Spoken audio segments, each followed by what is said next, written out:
26 బస్తీలలో కాంగ్రెస్ పార్టీకి సంబంధించిన 26 మంది కౌన్సిలర్లను కాంగ్రెస్ పార్టీ నిలబెట్టింది సదాశివపేట పట్టణంలో.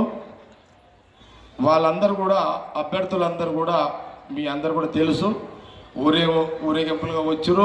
వీళ్ళందరూ మీ ఇంటికి వస్తున్నారు, కలుస్తున్నారు, మీతో మాట్లాడుతున్నారు. సరే, వీళ్ళతో పాటు అనేక మంది నాయకులు కూడా అభ్యర్థులు మీ ఇళ్ళలోకి వస్తారు. అందరి మాట మీరు వినాల్సిందే, మీరు ఓటర్స్, మీరు అందరి మాట వినాల్సిందే. అభిప్రాయం మీరు రేపు తీసుకుంటారు అందరూ. నిన్నటిదాకా అందరు దుకాణాలు అయిపోయినాయి, ఈరోజు నాది అంతే లాస్ట్. నిన్న 2 పార్టీలది అయిపోయింది, ఈరోజు కాంగ్రెస్ పార్టీది లాస్ట్.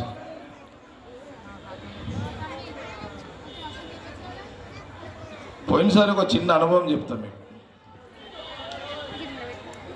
ఈ ఎమ్మెల్యే ఎలక్షన్లప్పుడు నేను నిలబడ్డా కదా, అమ్మ మీకు అడ్డం ఇబ్బంది అయితే ఉందా? ఓకే,